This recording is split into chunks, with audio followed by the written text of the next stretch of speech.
The Bitcoin Group, the American original. For over the last 10 years, the sharpest Satoshis, the best Bitcoins, the hardest cryptocurrency talk. We'd like to welcome our panelists. Jesse from Dr. Orange Pill. Europe, namaste.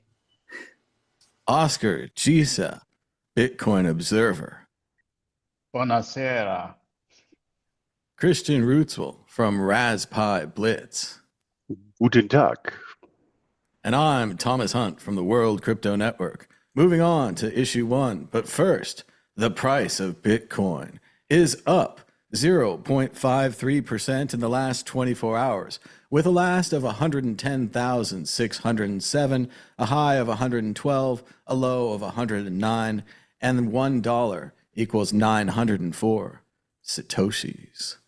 Issue 1 Bitcoin price tops $110,000, like we just told you, as JPMorgan to allow top cryptocurrencies as collateral. Yes, JPMorgan Chase, whose CEO Jamie Dimon has been critical of Bitcoin since the very beginning, is now allowing you to use your Bitcoin or Ethereum as collateral for down payment on a house.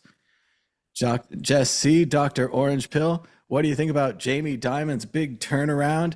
And we'll all welcome JPMorgan Chase, I guess, as the latest friend of Bitcoin.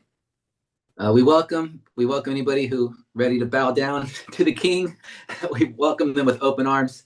I guess it's something we've been kind of expecting in a way, not just from JPMorgan, but from all the banks. I think eventually it's going to be a pretty normal thing, not just down payments, but people being able to take out personal loans. I think will be the next step. So Bitcoin is collateral. That's a good thing for people that like to hodl and don't like to settle or sodal. It does sound awesome. As the article says, JPMorgan believes it can manage the risk of Bitcoin and Ethereum's volatility well enough to lend against them. Oscar, what do you think about JPMorgan, the latest friend of Bitcoin after years of criticism? Look, in the very end, they are quite late to the party. If you look like what Bitcoin collateral solutions have emerged so far, and of course, I think it's a great chance for JPMorgan to separate the owners of Bitcoins from their Bitcoin. So let's see what kind of collateral solution, if it is a multi-sig, a native Bitcoin multi-sig solution they offer, or it's a custody. Obviously, it will be custody, the same scam like Coinbase is doing.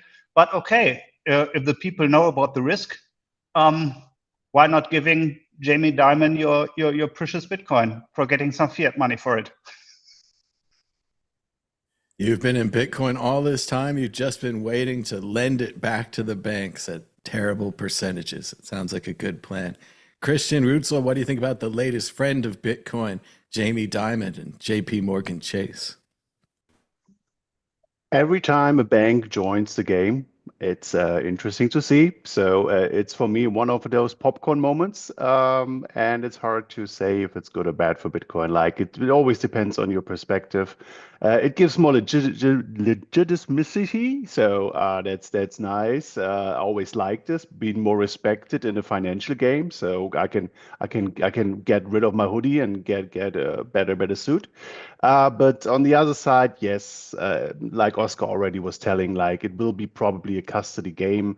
It will probably not in any kind of way respect the kind of Bitcoin way how you use Bitcoin. It will just see it like an asset you put there and give it to the bank to play with and to basically to control AML and all of it. But at least to have some sunshine on that for some older people or plebs kind of holding some Bitcoin and coming and getting older and needing a house or something to live in basically and to own. I think at least it is a nice option on the market to consider instead of just selling your Bitcoin. Maybe you're lucky and you can keep it afterwards. So, but don't bet on it. Maybe you're lucky indeed. And I thought you're going to quote It's a Wonderful Life there at the beginning, Christian. Every time a bank joins Bitcoin, an angel gets its wings. We can only hope. You know, I did But see now, those go ahead, really. Jess. I love those memes where it shows the price of a house in Bitcoin and in dollars. And so, you know, for that reason, it might be an interesting thing, depending on how it works. I mean, if you can put down, you know, whatever, 1 Bitcoin or 5 Bitcoin or whatever it's going to be as a down payment or whatever as collateral, and then in 7 or 8 years, you only have to leave one of them behind. You know, it could actually be a useful thing as far as like separating people from their Bitcoin. As far as like whatever the interest rate's going to be, it looked on the article like they were taking IBIT shares rather than Bitcoin. So I don't know what that means, but you know, who knows? It's all the beginning, and we're just speculating. We'll see how it works, and if anybody ever wants to use it or not. Well, IBIT shares are a lot like Bitcoin, definitely very similar. But you can see how they do that, and you can see how it would work out for people because anything else you can't really put down as a collateral. If you had, say, a fancy car, you can't put that down. It's probably going to depreciate or lose value. Only with Bitcoin and apparently Ethereum, they think they're actually going to appreciate, where the bank would make money if you ran out on the loan and they'd get to keep this down payment of your precious coins. But we are running out of time. We have the exit question, predicting against the Bitcoin predictor ball, the source of all truth and knowledge in this universe. Jess C., will the price of Bitcoin be higher or lower this time next week? I seem to recall a lot of pessimism last week, pessimism, blah, blah, blah. But no, we're up. We're fine. Everything's back. What do you think, Jess? Not for me. The forever optimist, always up, always in one direction for Bitcoin. Oscar, do you think the price will be higher or lower this time next week? Of course, it will be higher since Trezor's launch of the new hardware wallet that will heal our quantum threat. Ooh, higher because of a hardware wallet. Christian Rutzel, what do you think? Higher or lower? Yeah, I think there is a lot of headroom now after we've seen a bit the downturn in the last weeks. So I can say yes, it will be up, and the market will take any good news to justify it. There you go. Ignore everything else. Ignore the disastrous trade relationship with Canada that, according to latest news reports, the United States has pulled out of trade talks with Canada because of a video that was not from the Canadian government, a video that was fake, that claimed that Ronald Reagan would be against tariffs, which I think he was. But yes, it was not actually from the Canadian government. So someone put out like a YouTube and wrecked our trade relationship with our number one partner. Anyway, will the price of Bitcoin be higher or lower this time next week? Ignore all domestic and foreign current affairs and trade affairs. Will it be higher or lower? Will it be higher? Outlook, not so good. Outlook, not so good. The ball is pessimistic. Moving on to issue 2, in many ways bigger than issue 1. Issue 2, Trump pardons convicted finance founder CZ, per Wall Street Journal. According to CoffeeZilla, crime is legal. CoffeeZilla on Twitter, coffeebreak_YT, reports the backstory to CZ's pardon. November 23, Binance and CZ plead guilty, $4 billion fine. March 2025, Trump launches WLFI stablecoin USD1. March 2025, a $2 billion investment into Binance by MGX, followed by a $2 billion investment was paid for in USD1. Later, CZ admits he applied for a pardon. Then he gets a pardon. USD1 is now backed by treasuries, yielding $60 to $80 million a year for WLFI, so long as Binance doesn't redeem the $2 billion in USD1, when we all know what happened to SBF. Many people are upset about this, calling it disgusting. CZ violated sanctions, allowing groups like Hamas and Wagner to use Binance, then partnered with World Liberty Financial, as we said previously, and seemingly paid for the pardon. Here's President Trump talking about CZ from Binance and the pardon that he gave him. Pardoned the founder of Binance. Can you explain why you chose to pardon him, and did it have anything to do with his involvement in your Which one? Who is family's? that? The founder of Binance. He has an involvement in your own family's recent crypto one, yes. business. I believe we're talking about the same person because I do pardon a lot of people. I don't know. He was recommended by a lot of people. A lot of people say that. Are you talking about the crypto person? A lot of people say that he wasn't guilty of anything. He served 4 months in jail, and they say that he was not guilty of anything. That what he did, well, you don't know much about crypto. You know nothing about nothing. You're fake news. But let me just tell you that he was somebody that, as I was told, I don't know him. I don't believe I've ever met him. But I've been told by a lot of support. He had a lot of support. And they said that what he did is not even a crime. It wasn't a crime, that he was persecuted by the Biden administration. And so I gave him a pardon at the request of a lot of very good people. It's pretty amazing when you don't even remember someone who gave you $2 billion. Can't even recall. Let's go to Oscar. What do you think about the pardon for CZ? Apparently, the president doesn't really even know who he is. And again, it seems clear Binance and CZ allegedly violated sanctions, which would be a crime, would be a thing that they were convicted of. This is not just like someone accused of a crime. This is someone convicted of a crime who's now been pardoned. Go ahead, Oscar. Look. In the very end, my perspective on that, as a media economist, we read so many headlines about what is possibly going on there. The only thing I know is like he was imprisoned by the former Biden administration for political or fiscal reasons, and Trump was lucky to get him and materialized this opportunity as a business case. So here we are. I don't know exactly what businesses have been closed behind the back doors, but it's obviously that the case that he had to fulfill some tasks, and he did it with with great passion, and now he's free again. So, long story short, it's a business case. It's a business.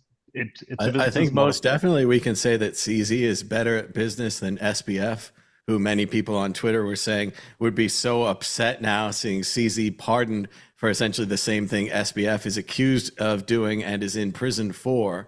But it is, again, what an impressive businessman this CZ has been. We've been watching Binance this whole time. It seemed like a fly-by-night, allegedly corrupt type exchange. They were in one country. They wanted to tax them. They moved to Malta. Malta wanted to tax them. They moved somewhere else. They claimed that they existed no place and nowhere, this nebulous exchange. And then now, best friends with the White House, goes to all the dinners and gets the same pardon treatment we saw for Justin Sun of Tron. It really does seem pay for play. SBF needs to get his people out there paying. Go ahead, Oscar. Thomas, like a great speaking is show me the man, I will show you the crime. Show me the exchange, I will show you the crime. Yeah, you can put it on any exchange if we are honestly, yeah. Since like they're all operating in the gray sector, they are all operating with frustrating and absurd regulation. So of course, like if there's an intention, of course you will every time find a crime.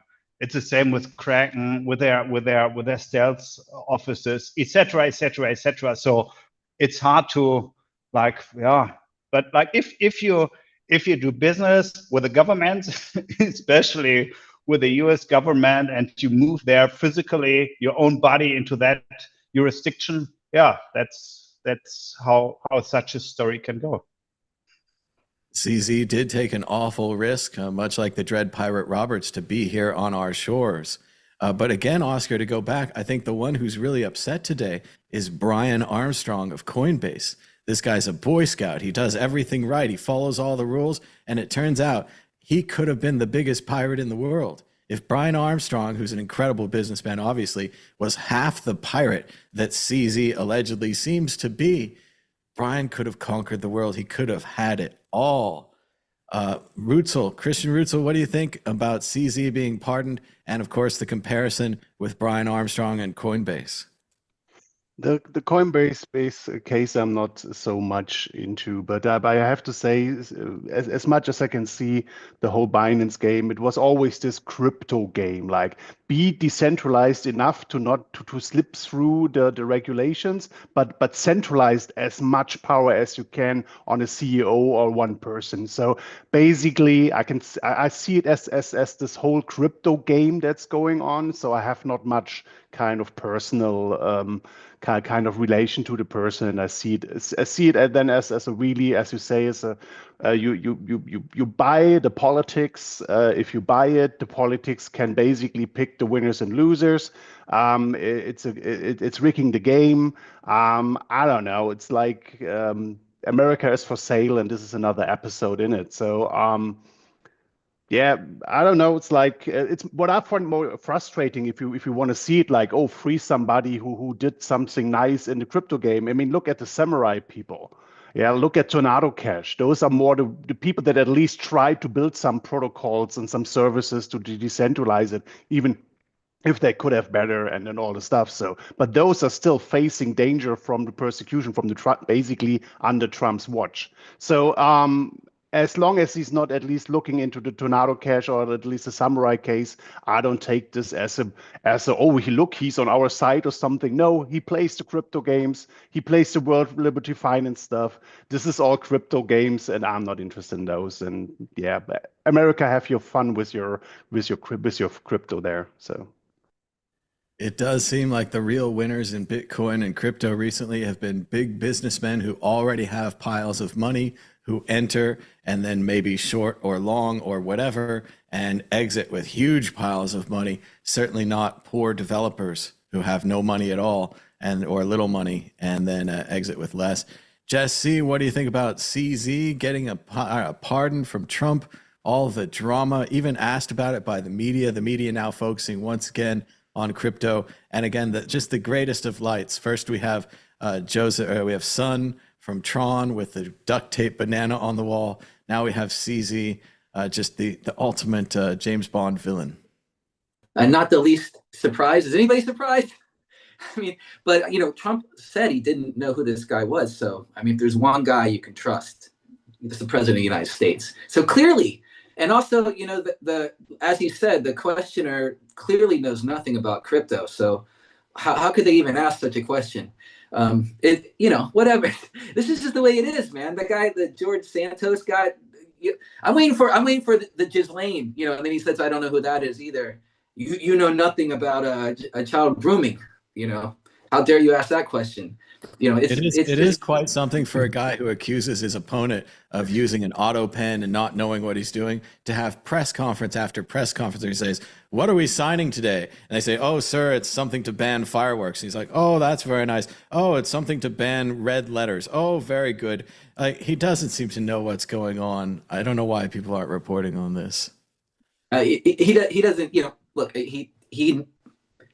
he wanted this guy out. They have a business deal. It's just pay for play. It's very obvious the way he's done it. I mean, I'm from New York. I live here. I knew Donald Trump as a business person from way back, and he had a reputation for exactly this kind of thing. It's been his entire career. It's nothing new, but his fans love him. They're never going to. He's unimpeachable. So what are you going to do? His reputation is unimpeachable. It is pretty awesome, the levels that this has gone to, the size of the bribes, the size of the crimes, and then the people walking free. First Ross Ulbricht, not really money, then Justin Sun from Tron, now CZ from Binance. SBF still rots in prison. His parents' Stanford cries are unheard. And I agree with Christian, it's not so much a new thing here. These are old systems focused on CEOs, focused on power, focused on startup culture. It's not like Binance, although it was a multinational instrument and organization, it wasn't exactly a DAO where people did on-chain voting and had, proposals from the audience. It seems much more like it was, an allegedly organization, out there making the most money that they can. And all respect to that. Christian, what do you think? Should it have been a DAO? Should we have seen, or is this obvious that crypto would fall to this kind of greed? Yeah, I mean that's the casino games we're playing, and the funny thing is, I mean now with Trump, at least Trump's the one guy who can run a casino into the ground. So I'm very kind of confident that to a certain degree we will just see a big downfall at one moment. So yeah. I cannot. I have my popcorn ready and see where this is leading. Let's move on to the exit question, which might even cause more drama than the first question. According to Adam Cochran on Twitter, allegedly, they say that Gareth Jin, the same person who bet against the market before President Trump's announcement on the Chinese tariff, in the perfect announcement of time, winning $192 million in just a few hours, only had one bet on Polymarket. He was been buying shares of Yes for Will Trump Pardon CZ in 2025. We've also seen that the Trump family's $314 million Bitcoin mining deal is another insider deal from Bitmain, helping out their new company, American Bitcoin. So what do you guys think about the trouble with buying the Polymarket shares, and then as well as the Bitcoin miners? Let's go to Oscar first. What do you think about just the continued involvement of Trump in crypto? We are now forever entwined, it seemed. Look, here in Italy or in Sicily, the Roman history is quite present. And in the very end of the Roman Empire, political functions had only one purpose, like to enrich themselves, to enrich their clans, to enrich their families. And this is what we see here. And it's not new. It's not new. It's just, of course, of course, I think it's accelerating. It's more obvious, but like, yeah, that's the way it seems to be now. It certainly is what it seems like, and it is definitely more obvious than it used to be. It wasn't so much in your face before, and also the horrible idea that you could start following this guy and see what he's betting on, and then bet on that, right? Christian Rutzel, what do you think about the potential for insider trading on the Will Trump Pardon CZ issue, which of course follows the previous potential insider trading on the Trump tariff announcement issue? Yeah, the whole kind of betting on having insider knowledge. The closer you get to the center of power, you can profit, and you can make very good just betting on an online market. It's another way of the casino. What I find more interesting was the mining story, that basically there's always like, oh, limit the power of China and stuff. And here basically he's buying the, or at least relay under his watch, the US is kind of getting technology from China to mine with US energy and pay the bitcoins back to China. I don't know. I'm kind of shocked that this can happen under Trump's watch. So where are the American mining hardware like companies? Like, where is the made in America here in this deal? This is really just sad to see. So at least he should stand by his slogans to some degree. So, but yes. It does seem clear, as Oscar said, they're just trying to enrich themselves as much as they can, no matter with who, no matter with what. Just a few years ago, if I told you that a Republican wanted to take a 10% share in Intel in exchange for helping them out, you would cry communist and socialist. But that's actually what they're doing now. The Republicans are taking 10% shares of American companies. Oscar, did you have more on that? Go ahead. Oh, look, like it's Nancy Pelosi 2.0. In the very end, yeah. So, and there's no, like, as long as these people don't go to court, there's a strong incentive that this behavior will just flourish, enlarge, incubate, yeah. And that is what we see also in different dimensions of politics. So it's tough to work ourselves like on that cancer and describing it and so on while it's breeding. So yeah, it's tough. But I also agree very much with Christian. That's a new perspective, like really being being in any industry, preaching American products first, American manufacturing, and then buying that stuff and just to run it with American energy. That's ridiculous. Indeed it is, yeah. Well, and it's perfect to name the company American Bitcoin. Of course, we're using Chinese miners, but we call it American Bitcoin. It's exactly how you do it. Jess C., what do you think about the potential insider trading on Polymarket, as well as the new American Bitcoin in name only. No surprise at all. There's basically a more or less zero chance, I would say, this guy's ever going to get investigated or even looked at with any kind of, especially here in America. So I mean, the way things are now, it looks like what it is. It probably is what it is. This is a guy talking about the president who launched his shitcoin like 3 months before before an election, and he made a ton of money off that too. So that's what it is. That's what it's going to be. And I don't know. I just, as an American, I'm to the point where it's sort of like what he's saying. We're towards like the end of the Roman Empire. You really feel it, especially with all the stuff going on with people who study Bitcoin, with the dollar and all that other kind of stuff. Man, it's just like we're here. We're watching it happen in real time. And I don't want to. I'm getting older. I don't want to be one of those dudes that's like walking around with the sign, that this is the end of the world or anything like that. But I don't know, I don't know what's going to happen to America in the next 25, 30 years. I don't know how long Trump's going to be president. I don't know if he'll run for a third term. I have no idea what's going to happen next. And anything can happen next, and nothing really surprises me anymore. So yeah, I definitely think there's insider trading. I don't think it's a big secret. And yeah, probably Nancy Pelosi. Yeah, all of them were doing it for a long time before that anyway.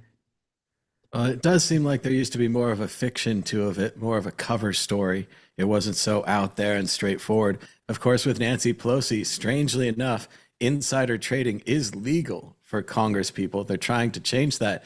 What's become legal, or at least seemingly legal, is like you guys said, these personal coins. That Trump has his own coin, Melania has her own coin. Anyone from any country or any company can come and buy your personal coin. Then they can tell you about it. Then you can feel good about it and have the money so long as they don't sell. So it's kind of this legalized bribery structure.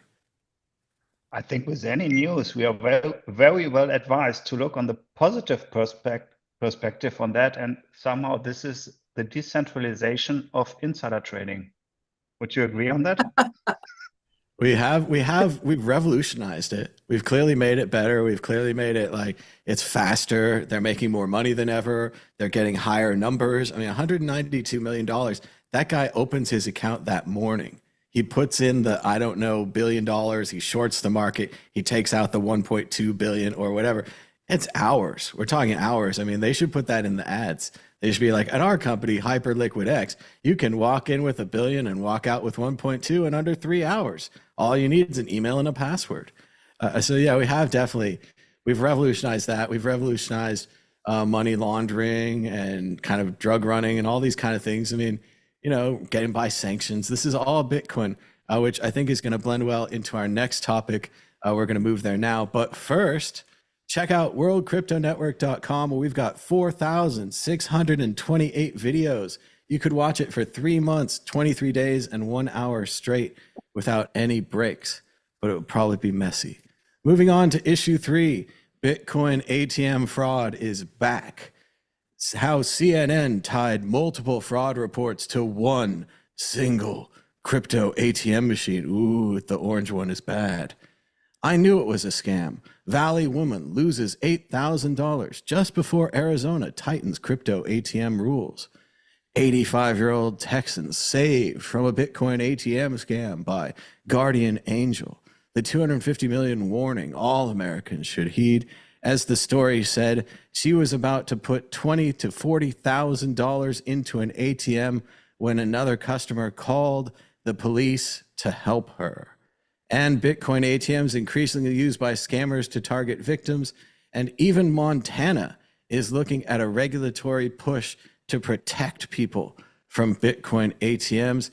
Christian Rutzel, is this what we've all dreamed of? The crypto revolution giving people access to the ability to buy coins with dollars, thus leading to a whole lot of dangerous scams. It's always with new technology, right? Like the people that know how to exploit it always are the fastest. So I mean, again, you have those scams just work because there's the telephone, because you can just reach people from another country and call them. Now with cheap calls, now global calls don't cost anymore. It works because the internet is there. Like you can with artificial intelligence, you can basically screen your victims much more more easily. So all this new technology, but yes, Bitcoin in the end with the ATMs delivers a kind of way to get this the digital money, to get real money digitized basically and send it anywhere in the world. I mean, that's the big promise of Bitcoin, right? You can send it easily around the world. Yes, this could be also done for those scams. I'm more like for age protection at those ATMs. So maybe the person has to answer a brainwash question or something, so to show that you're up with the internet culture and you can, Oh, but can there's handle plenty of everything. old people. The old people are using ATMs. Is it like Minecraft, Christian? It's like South Park on Minecraft.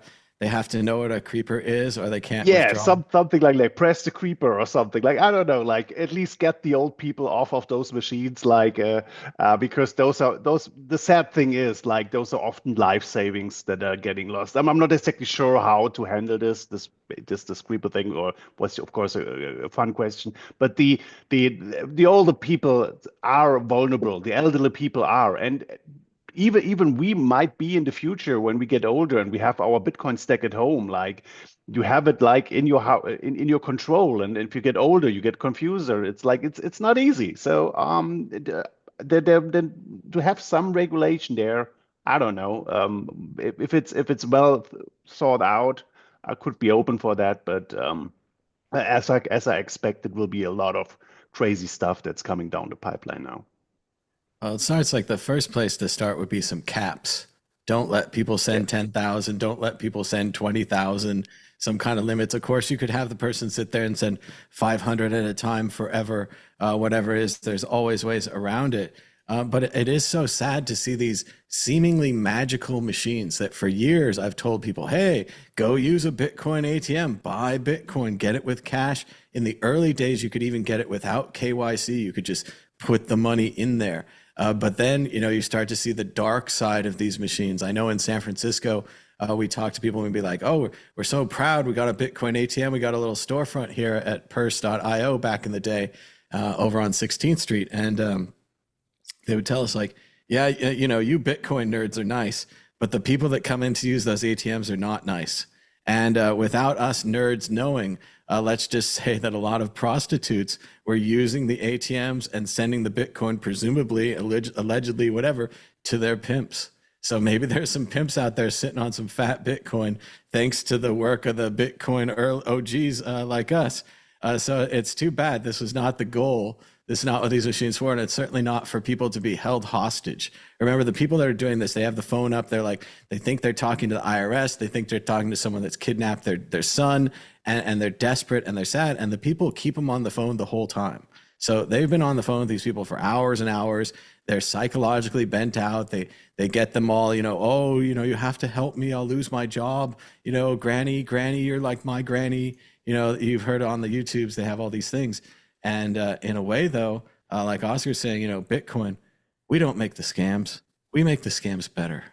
So, Jesse, what do you think about the Bitcoin ATM scams? It's continued. We've been covering it here for a while. We've been telling people it's going to get out of control. And it's seemingly, again, there's a sucker born every minute. And they're all willing to send you Bitcoin through an ATM. Well, I saw the article, which, the headline is, I knew it was a scam. But when you see the article, she knew it was a scam after she sent $8,000 and waited a week. Then she really, just like a good TA analyst always knows after the fact exactly what happened and why. But it's, so when I saw that, it appears that they're just getting phone calls at home, and they're going to the store and then putting cash into these machines to send it to the government or some kind of thing, whatever the person says they're from. So it's in that way, to me, it's not like a Bitcoin scam, and it's not a crypto scam. It's just a scam, because I've seen the same scam where people do, but they make them buy gift cards, or they get them to give them their bank fraud thing. So it being linked to like one machine just means that like there's somebody knows where a machine is, and people in that maybe that live in that area are elderly, or might be easy marks, something like that. So in that way, I don't really call it like a Bitcoin scam or a crypto scam. It's just a regular technical scam. As far as like tracking it afterwards, that's in the article they're like, it disappears forever. Does it? Because it goes on the blockchain. You know exactly where it went. So is that accurate too. Maybe it's better that it's scammed in Bitcoin. I don't know. But and then the sort of the third part of it is that, like, you know, when you use those machines, you have to put in like all that, like you said, KYC and stuff. To me, that's like crazy.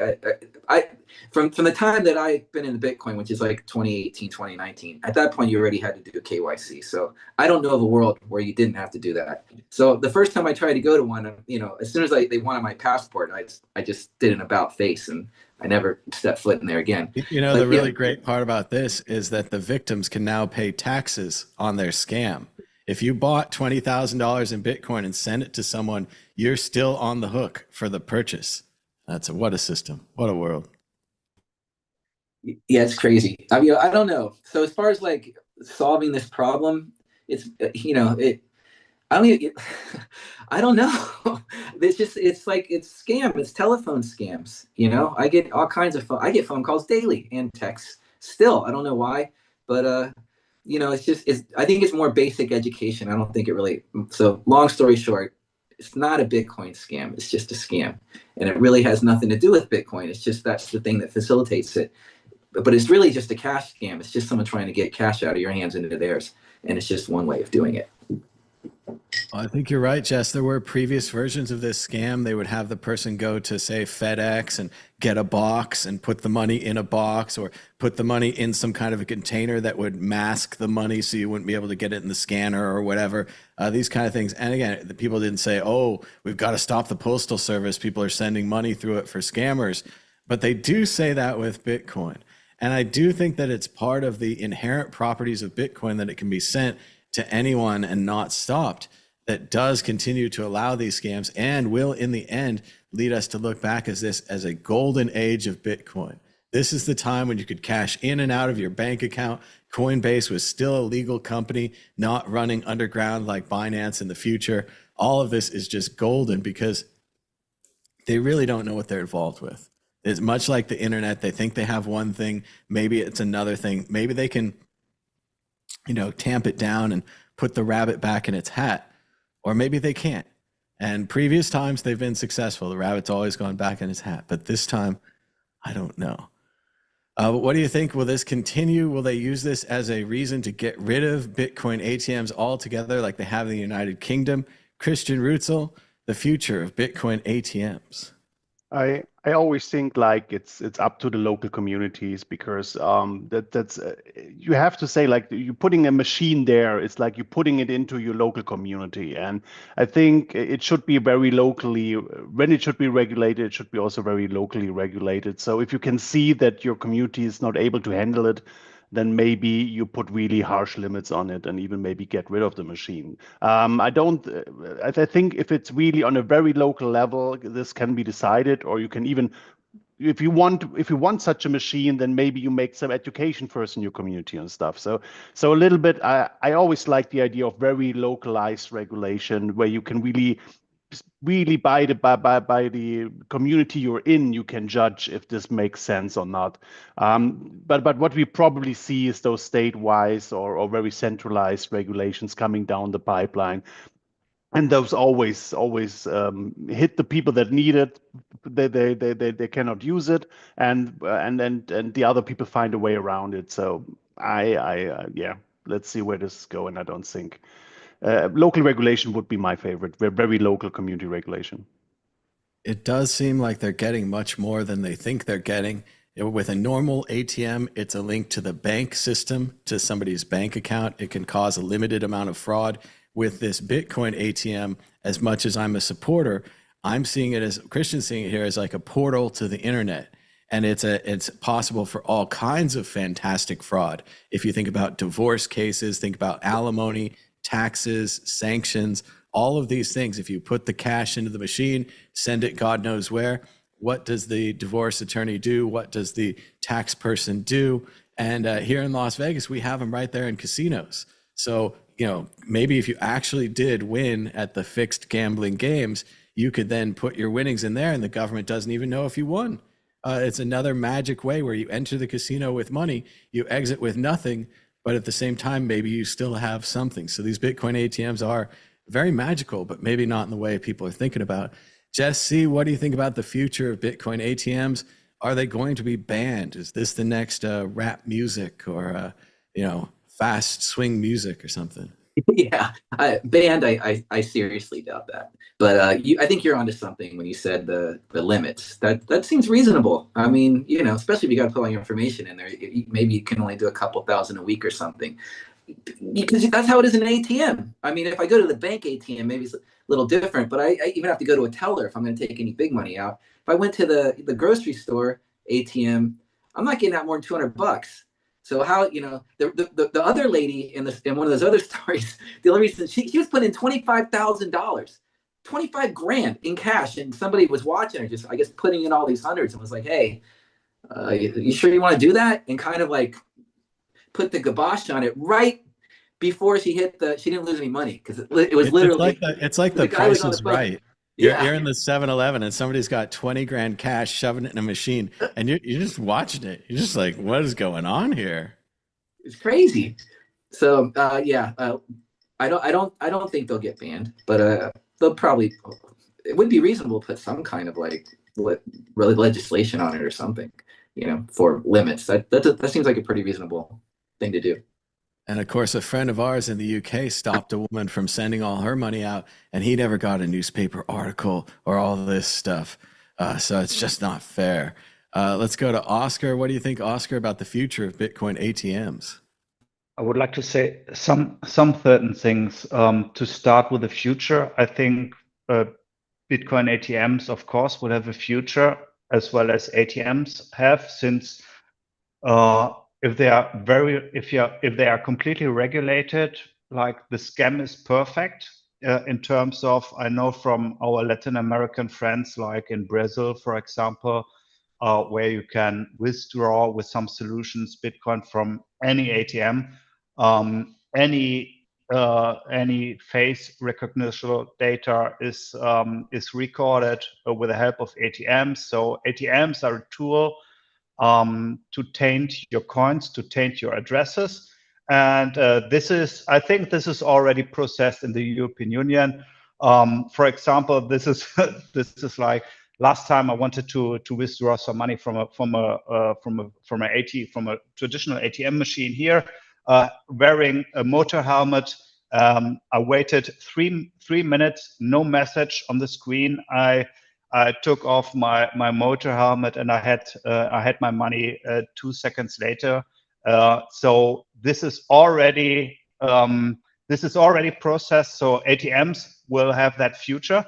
In any case, the only and now going a little bit further, or back to your first question, or also what Christian said, when things are the only experience I had when I got scammed was in El Salvador, when I bought at a perfectly regulated ATM machine. I tried to buy some Bitcoin. I still don't have it. And looking at the news, what we have learned during the last year is that from that legacy news platforms or providers, we are very well advised to insist that exactly the opposite is true. So I think the machines are really working well. And of course, they're scam. There was always scam.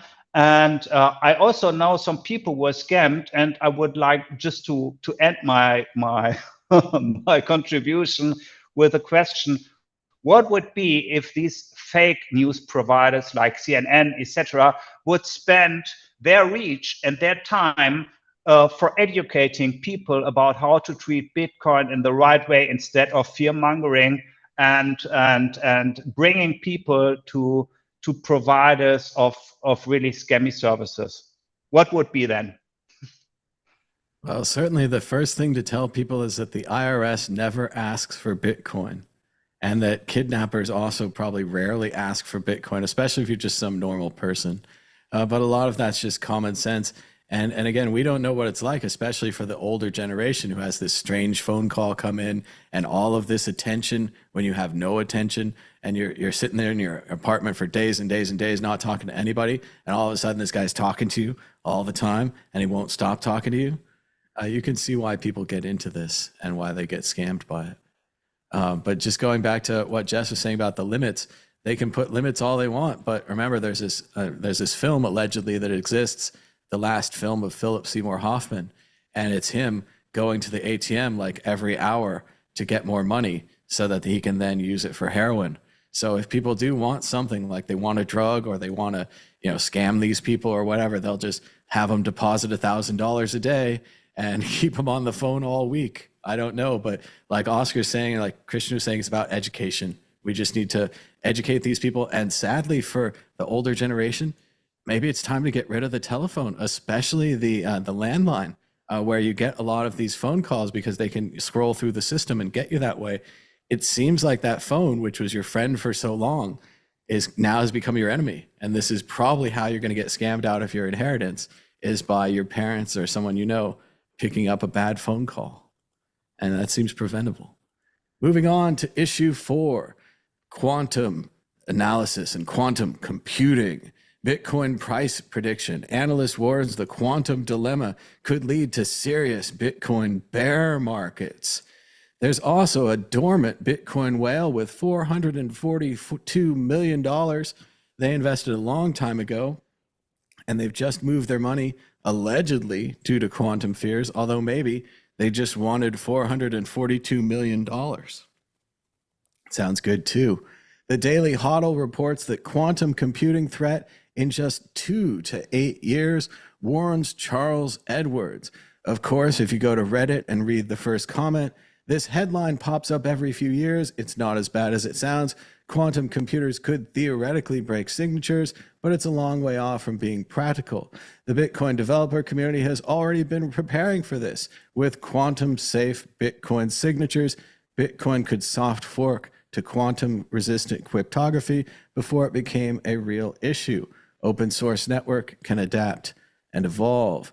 Of course, the RAND Corporation reports, when a quantum computer is able to break our encryption, it won't be a secret. Chinese researchers break RSA encryption with a quantum computer, so not a secret. And IBM is explaining what is quantum-safe cryptography. As we said earlier, Bitcoin does have an option. And again, with quantum computing, it breaks all encryption. So bank encryption, secret government encryption, military encryption, all of which are kind of more important than Bitcoin, as much as we like to focus on Bitcoin here. Jess C., what do you think about quantum computers, the Bitcoin whale selling, and everybody just kind of freaking out? A lot of levels to this, a lot to go through. So I'll try to get first. It did say that probably is at least 5 to 10 years away. So one more cycle, yay! And then after that, we'll see what happens. As far as like, so at least we don't have to worry about it till after the next halving. But the this guy is like the sun going supernova. It's yeah, like exactly. it's gonna happen, Yeah, but not exactly. to you. The whale, it looked like from what it says, it basically moved it to another address and then maybe moved like 15 million worth. So I guess that's 50, 100 Bitcoin or something onto an exchange somewhere maybe. So, maybe cashing out some little bit of it. And, so just as a general thing, I'm glad all these old school people are selling, around 100 and keep it, it's like it's moving into new hands at a higher price and creating a new floor. And that's sort of what happens in one of these cycles. That's what's supposed to happen. So, I'm guessing that's probably what that's all about. There's been plenty of people that have moved their Bitcoin, the big whales that have sold a lot over the last year. And in a way, that's a good thing. So long as Satoshi doesn't do it. And then as far as like, it's one of those things that if it happens, it's going to happen. Like, it's going to be almost like a nuclear bomb. It's just going to happen. Like if say Bitcoin got hacked somehow, or and whatever that means. I don't know, quantum. Whatever that means about it being hacked. They changed the state of the ledger, I guess, and wreck everybody for some reason. Could happen, but like you said, Thomas, the bigger thing is like it'll happen. It would be everything all at once, and so it would probably be like everybody's bank account, it would be the quantum fear of all cyber everything, like kind of just going to shit. So it's like it's a big thing to think of, and it's a lot to worry about. if you're prone to that, I would say, drink a tea, sit back, do a little meditation, relax. Probably going to be okay for the short term, at least. And whenever quantum comes around, maybe they'll figure out some new system. They're already working on new systems of cybersecurity in case of a cyber attack of that kind. It'll be like Y2K times 1,000. Oh, Yeah. and the thing I always notice whenever they note about these old wallets moving coins, there's always a tinge of jealousy to the story. Everyone's like, oh, they only paid $7,000 for these Bitcoin and now they're worth 500 million or whatever. In this case, it says the coins were originally mined in 2009. So they didn't even pay for these. They just used computer cycles. How jealous does that make you, media? How could you even stand it? Anyway, let's move on to Oscar. What do you think about quantum computing? And of course, the latest Bitcoin whale sighting. If I have trust in any ecosystem mastering the quantum threat, it's a Bitcoin ecosystem. First, yeah, and it's ridiculous how many, like, looking again in media, who is shouting that out, who is telling that story. Mostly these are people who don't own Bitcoin, who are totally fiat money maximalists and writing their messages on WhatsApp. And now they're screaming about the fear of quantum computing breaking Bitcoin. It's ridiculous. Of course, like, it's an issue if you go deeper into that, and it's an issue that is discussed in the ecosystem now for years, seriously. And I've good trust that we will find solutions step after step. And there's not really one reason for me to be in fear about that. Totally confident. So yeah, that's the only thing I can say to that. I still love the whale story from a few weeks ago where the guy or gal or whoever it was, they transferred 10,000 Bitcoin in one send. They didn't do a test send of like a couple or something, or maybe $10 or something. They sent it all at one time. And that either means they have an incredible amount of confidence in the network, or they have other wallets with 10,000 Bitcoin in and they don't even care about that one. Christian Rutzel, what do you think about quantum computing, the latest doomsday threat to Bitcoin?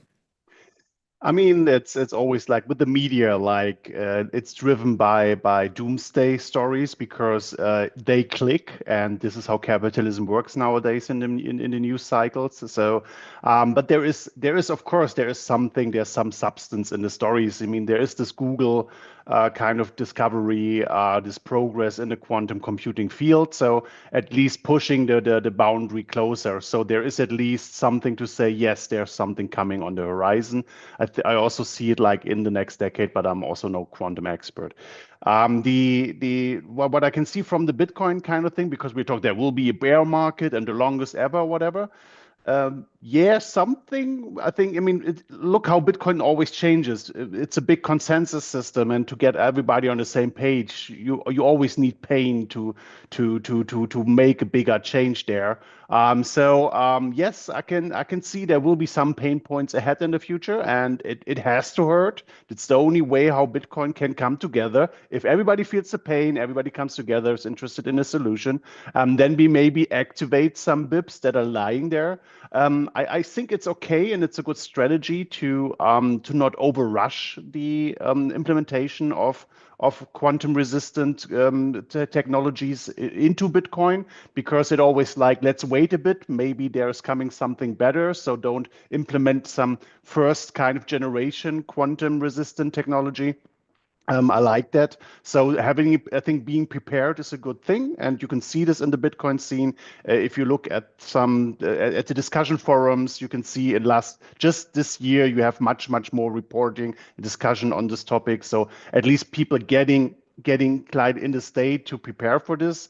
I like the trend, and I hope to see it growing. And for example, with the Trezor thing, with the Trezor Safe, I think it's sure there's a lot of marketing in there, But I like the idea of just putting on a new device and putting it into the bootloader to make the bootloader the little starting piece, a foundation in your system to make it ready. So and not deploy a completely quantum solution, but just have your bootloader ready. So if this threat is coming, you have at least a little foot in the door to really deliver in a secure way, like the updates. So yeah. So regarding the whale story, I was not very conclusive to see that they moved it from an old pay to pub key kind of address or from a taproot address. So I'm not exactly sure if this was really somewhat quantum related. It may just fit into the news cycle, so they just picked it and then printed it. So.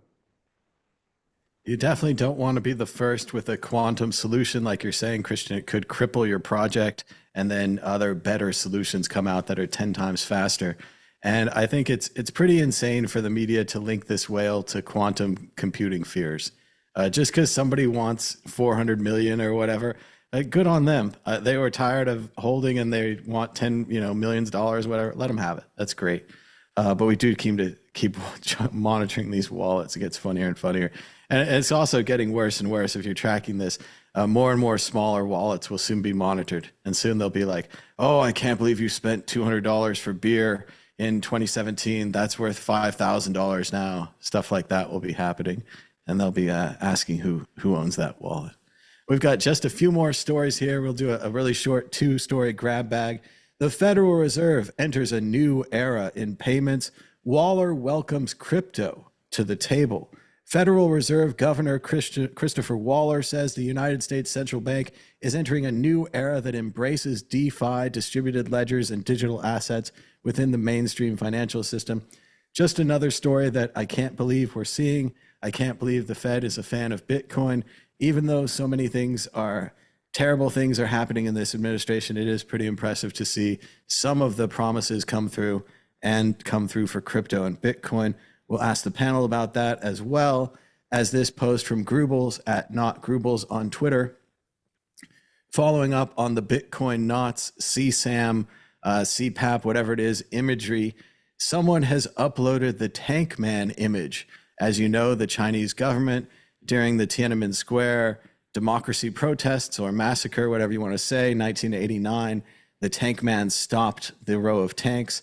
This image is banned by the Chinese government, yet they do not ban Bitcoin. As Grubel says, it has now been uploaded into Bitcoin, so you're now holding a horrible image. Let's go to Oscar. What do you think about the Federal Reserve accepting Bitcoin and the idea of the Knots argument not meaning much, as Tankman is now in the blockchain? The Fed accepting Bitcoin, it was mostly, I think this article was mostly about crypto. And one thing I saw recently was somebody said like Ethereum like is a test net, is a Bitcoin test net. And somehow let them play a little bit with the test net, and then let's see how the things will evolve. We have the same like with Bitcoin collateral solutions. Yeah, it started with all that stuff out there with red Bitcoin, etc. And now you can put that on DeFi and so on. And there are robust solutions also for institutional players. So it's a first step in an evolution of more adoption that the Fed starts with that crypto stuff. So that's a good thing.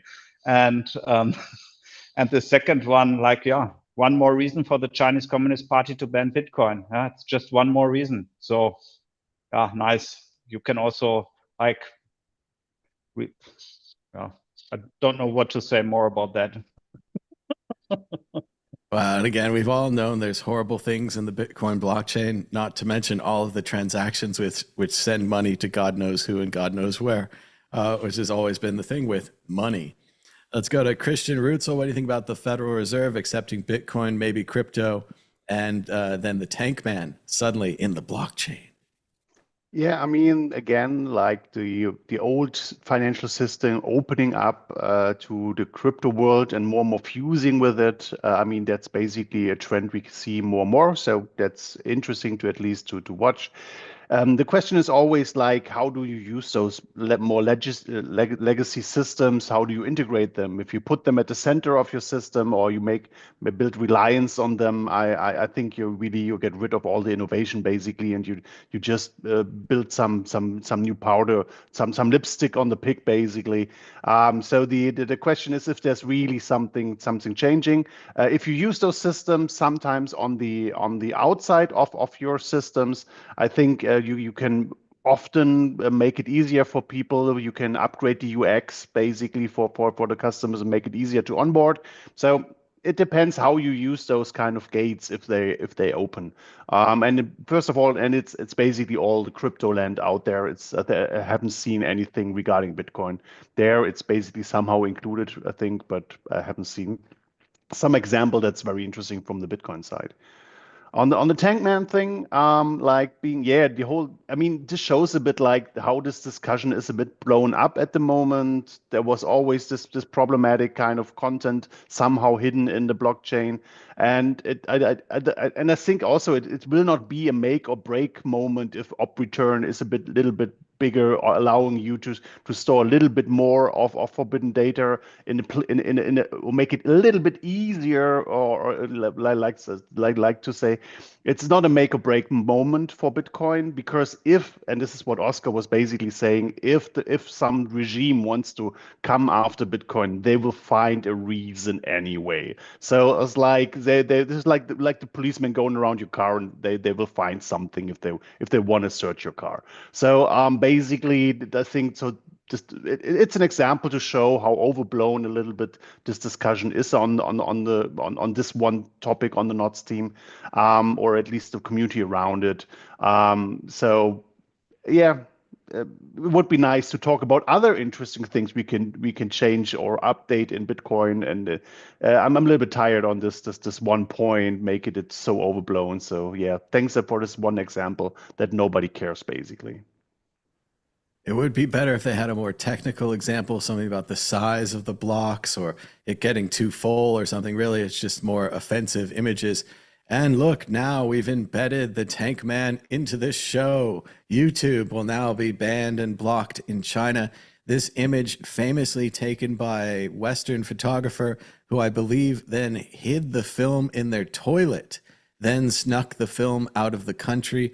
A sensational image at the time. One man, I think he was unknown for a long time. They have some people they believe are the Tankman now, but unknown for a long time, really for his own safety, stopping that column of tanks. Of course, what happened the next day is that the tanks roll into Tiananmen Square and massacre the democracy protesters in horrible violence, which we seem to forget because we only know this one image. But in China, they've shockingly blocked the entire event. It's like the Mount St. Helens explosion just doesn't exist. And you ask everybody, and they're like, did that volcano explode? And they're like, what volcano? So it is an impressive, again, as the PBS documentary talked about a few years ago, the one I talked about with the film, what an impressive campaign of censorship they have done to erase this image. I don't think American minds can really understand. It's as if like the winner of the 1983 World Series was just erased and no one talked about it. And it was just a blank line in the history books. And like, what happened in 1989? No one knows. It's an accomplishment. I mean, it's censorship, but it's like censorship Olympics. Like, you're the best. Jess C., what do you think about the Federal Reserve adopting crypto and the Tankman image kind of blowing away the whole NOTS CSAM argument? The Federal Reserve situation, I didn't see Bitcoin. I just saw, to me, it looked like DeFi, what they were calling DeFi. So to me, that could be, there's pictures of Bitcoin there, but I don't remember, I wasn't sure in the article if they were going to take Bitcoin. Pictures are pretty good. Pictures are a start. Yeah. What it sounds like to me is something like, there's JPMorgan coin. There's they need faster rails. That's obvious. And this is just like a way to do it. This is just a technological breakthrough, really, that they're finally wrapping their heads around and going, okay, this is a way we can sort of get these things back and forth easier without having to go through other kinds of, maybe even like Swift and stuff like that. So I don't know if it's going to be the what's that? The Coinbase one, the CUSDC, or if it's going to be Solana or whatever. But if they are taking Bitcoin, that could be a good thing for the government or even for the Fed to begin some kind of treasury thing like that. So overall, it's progress. So there's that. As far as like the tank image, I mean, it's a nice form, I think, of nonviolent protest. I mean, it's kind of like a fuck you to China. Somebody just wanted to say that in a way without saying it. They just put it, without getting into the other politics of spamming the Bitcoin network or something like that. Just talking about like what that is China. China did ban mining. I think it banned Bitcoin a couple of times here and there, but as Bitcoin gets more mature and more serious, it seems more and more obvious that basically no country is going to be able to. That's what it is. It's censorship. It's a form. Bitcoin is nonviolent protest. So it's like it's great. It's whether spam belongs, whether that kind of thing should be on the blockchain or whatever. It's there now, and it's what it is. It's what Bitcoin is. It's the people's money. It's the people's system. It's the people's fucking Excel spreadsheet. And if they want to put whatever they want to put on it, I guess they're going to do it. They pay for it. They could pay the fee to put it on there. Then that's what it is. They're not breaking the rules of the blockchain. It's also to note what is offensive and what isn't offensive. There's no nudity, there's no sex, there's no children. There's one man standing up to a column of tanks. And in many ways, this image is much more offensive to all of that other thing. So it's interesting to see that it's not just about the Puritan ethic to protect people or whatever. There's whole global issues about what images are and aren't offensive. And certainly let's not even talk about an image of the Prophet Muhammad, which would be horrible, right? And that, again, could very easily be inserted into the blockchain. No one should do that. But we're running out of time, so let's go to predictions or story of the week. Jess C, are you ready with a prediction or a story of the week?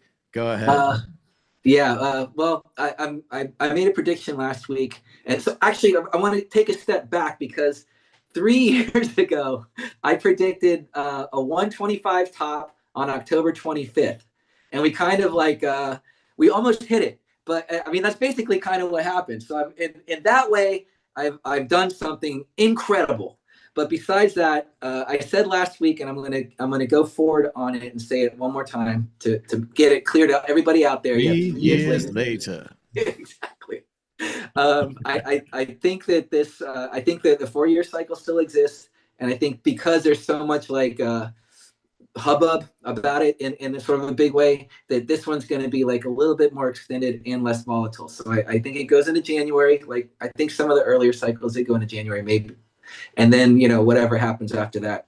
But so I think we're going to extend the cycle a little bit longer and maybe even break 126. Well, you know what they say, it's not over till it's over. Let's go to Oscar for a prediction or a story of the week. Go ahead, Oscar.